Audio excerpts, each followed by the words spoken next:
say to us, "Thou good, faithful servant." What a joy, what a day of rejoicing that will be. Amen. So do not stop learning. Do not stop doing good. Do not stop being kind.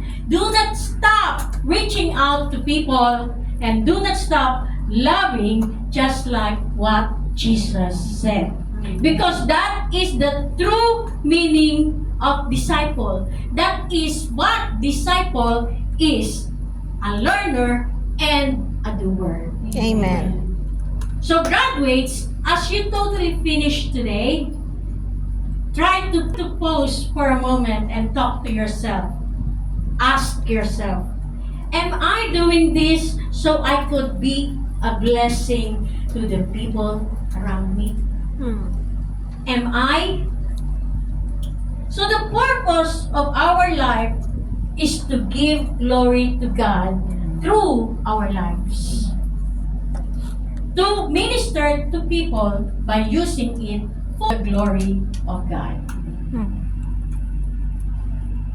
So everyone is busy with their cell phone, and I don't know if you digest kung ano yung sinasabi ko, that tanungin nyo ang sarili nyo.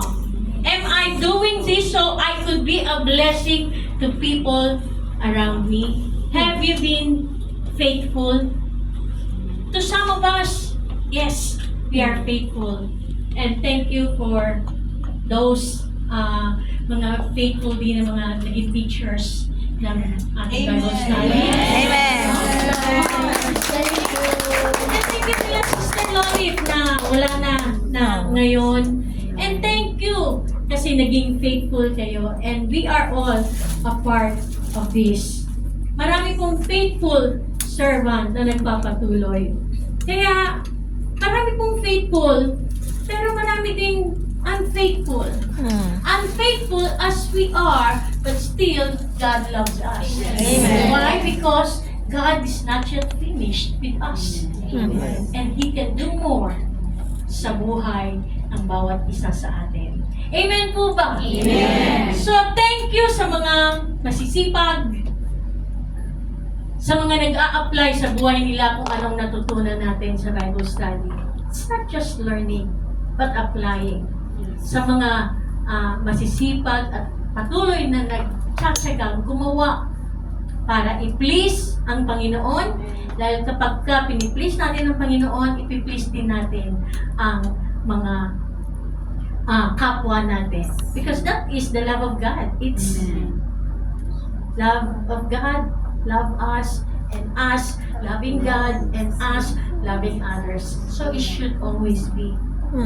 Amen? Amen. Lagi po na dapat patuloy tayong nagmamahal. So, graduates, have you asked yourself? Still busy with your phone? Have you asked yourself, am I doing this so that I could be a blessing to the people around me? So, if that is what exactly in your heart and mind, you deserve to graduate. Amen? You deserve to graduate and to do more for the Lord. Amen po ba, church? So the Lord is good at narating natin ito.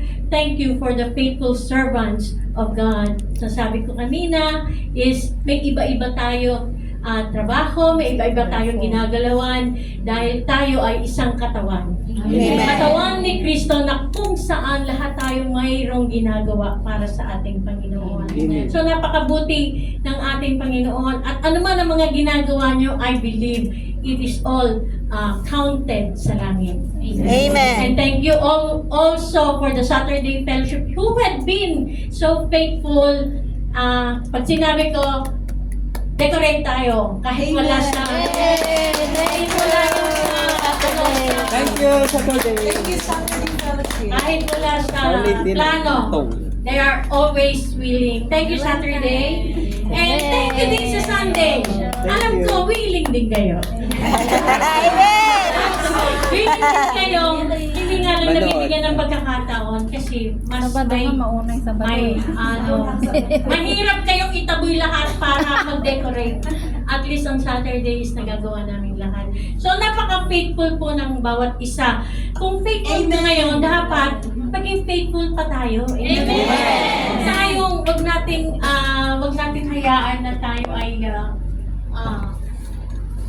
tamarin sa mga ginagawa natin. Amen po ba? Kasi lahat ng ginagawa natin may reward sa ating Panginoon. Kahit buti ng ating Panginoon.